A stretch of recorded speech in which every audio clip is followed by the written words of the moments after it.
What's going on, folks? We are here for another wrestling rant, the weekly rant that I go on about the wrestling that I watched this past week, all of the ins and outs, and anything that I found important or was able to stay awake for, because these programs have gotten lengthier. I'm talking about Raw and SmackDown. That 3 hour window's been tough. It has been hard to stay awake for it, but I managed to do it this week.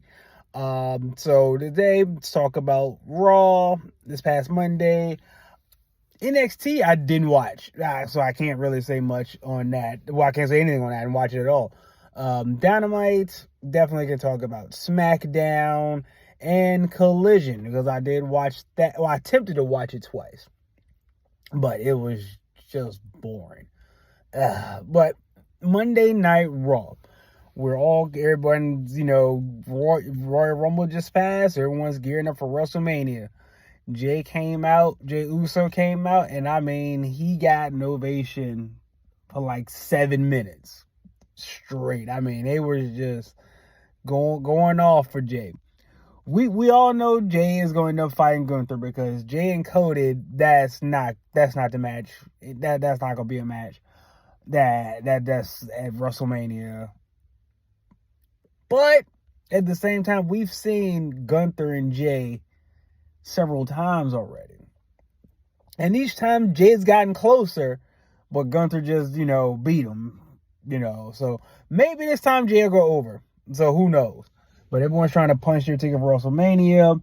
Seth Rollins, this is some of his best stuff too. When he came out and he was talking, hyping up Sami Zayn for his match with CM Punk later on that night. I was like, oh, this is reminiscent of The Architect, building the team up, being their rah-rah guy. I'm like, interesting. And then, at the end of the match, CM Punk won, so he got his shot in the Elimination Chamber to go to WrestleMania. But in the meantime, after CM Punk beat Sami Zayn, Kevin Owens came in and gave Sami Zayn his package power driver. So that's setting up their match for WrestleMania to, like, why would you do that? We've been friends for blah, blah, blah, and all that stuff. And they're going to have their, the 107th match. Their match was pretty good, so I wouldn't mind saying that. But that was pretty much it for Raw, honestly. It had other matches there. It's just, yeah. Did Penta have a match? I don't remember. Whatever. But it was decent enough. Everyone's just getting ready for, the Royal Rumble aftermath. Everyone's gearing up for WrestleMania. So Elimination Chamber is the next one. Then we move on. Like I said, I didn't watch NXT at all. Did not watch it. So on Dynamite. Now, I did watch that. I watched Dynamite. And I can say it took a lot for me to watch Dynamite. It took a lot, because I would watch it and fall asleep in between the intros and the matches. I would doze off, pop up when, oh my gosh, it was rough. There was one match I stayed awake for. It was only one match I stayed awake for through its entirety. And that was because I had just woke up from whatever match that was before it. But seeing Toni Storm and Queen Aminata, I watched that match in its entirety. And if you watch AEW Dynamite and you watch that match, you'll know why I watched it in its entirety too. I typically would doze off immediately during the women's matches, but this one I was awake for. Then what Ricochet and Swerve, where Ricochet beat him clean. I don't get that. I don't get how it ended, because Swerve was going for his double stomp, but Ricochet had his hand up And then for some reason, Swerve got hit with a low blow, and all of a sudden he did his little goofy elbow that looks reminiscent of Osprey's elbow, but his Osprey move sucks too. And he pinned Swerve. Yeah. So he got a clean W over Swerve.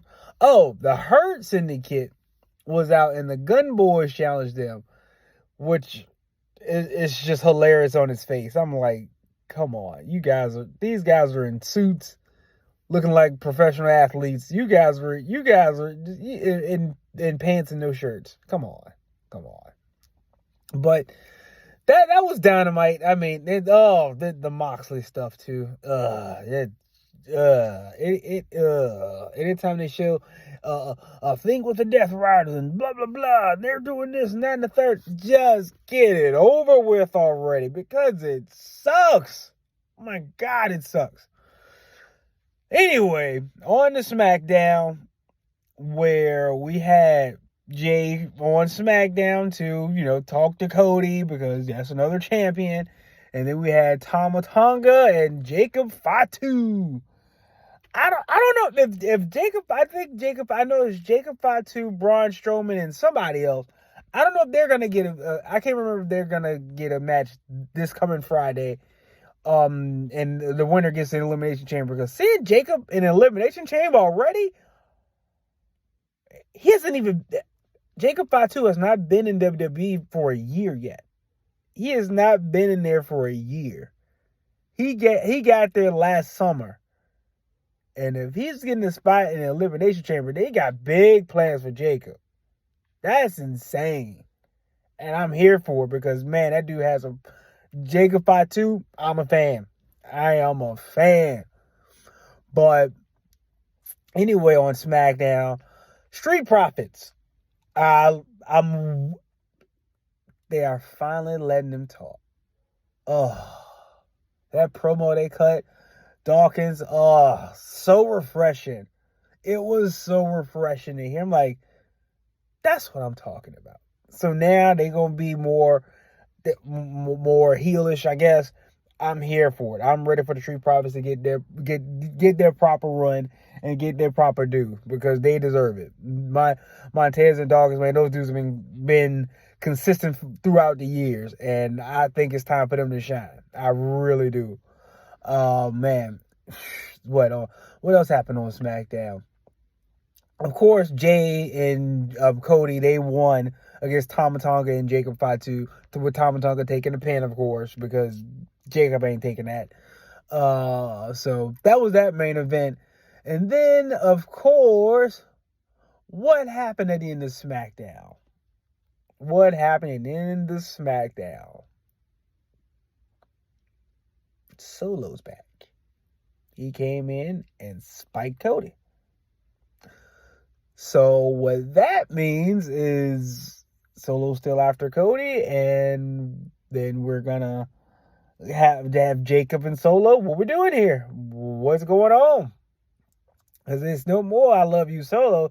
It's more the Cali and Bear. It's like more that yada I mean. So yeah, it's more of that now. I ain't hear no I love you Solo in a while.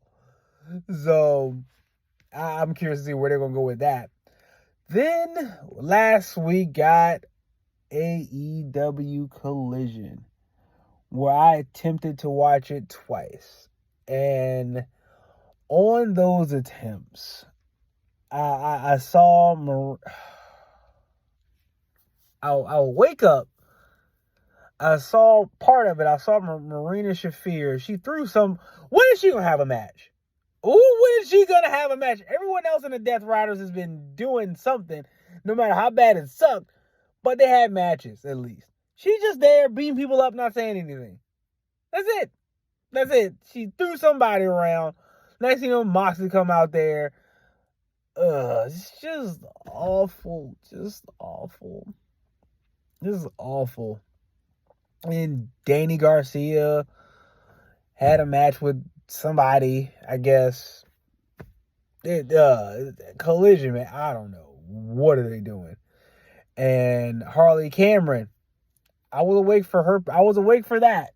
I was awake for her show, her performance. That's a talent. That is a talented young lady, and she needs to get away from wrestling. Just get away from wrestling altogether, and do something else. I mean, like she needs an agent. She can be like do guest spots on like on like the late night shows and stuff like that because she's talented. She's good at she sounds great when she sings. She plays the guitar. She's a ventriloquist. I mean, man, give her time, or give her TV time. Not wrestling TV time though, because I don't need to see her wrestle at all. No wrestling for her. Other things for entertainment, absolutely. Wrestling, out of the question. But she had her little performance, and of course, Mercedes came out and this, are you loser, this and all that nonsense, which is old and played out. No one really wants to see it. And so they're apparently going to end up having a match at their AEW Australia show. I'm at the point now, man. You know what? As bad as Mercedes is, and as much they need to shake things up in AEW to get breathe some new life into the product, I would say, man, just put all the belts on Harley Cameron. I'm not just Mercedes belts. I'm talking Moxley's too. Have her with them all. You have her have all the belts on, all of them. She's wear them all. You need to be this talented to wear this many titles. I'm here for it. Take the belt off Moxley. Take all of them off Mercedes. Danny Garcia, she needs to beat everybody. Have them all put her over. Super strong. She needs to put everybody through a table after she gets them with a chair. At this point, what else can you do? What else? Because her having a match for Mercedes after her having only one televised match that she won, I think it's her very first match. I don't know if it was I can't say that for sure, but if it was her very first match, period, besides like her, ring work and practice and whatnot, and then her second match is a title shot, why not give it to her? Why not? This is the absurd state it is now. Why not? Why not put the belt on her? Why not? Have her beat Moxley too. Why not? But that's my wrestling rant for the week between NXT, but I'll attempt to do better this week and try and watch it. But it's Raw, Dynamite, SmackDown, Collision. And yeah, so let's looking forward to the Elimination Chamber, and also curious to see what matches are going to end up being on the Australia show for AEW, since that's going to broadcast on Max now. Just don't know what time. They didn't give us a time. There's a broadcasting on Max, blah blah blah, but no time. What time does the show start? I'll watch it, but I need to know what time. And now, to be fair, if it's like one of their extended long shows, like that's like 5 hours, like good lord, I'm not gonna watch that. I'm gonna fast forward through it. But so as long as they announce the time, I should be fine with watching that. But you all let me know what you think, what you like, what you didn't like this week in your wrestling consumption. Comment, like, share, and subscribe. Let's not forget, we're on YouTube, Facebook, Instagram. You name a platform, we're over there. So don't forget to, again, like, share, and subscribe. Comment, man. Comment. Definitely love the engagement. I appreciate everybody who does. So again, stay tuned for more, y'all. Peace.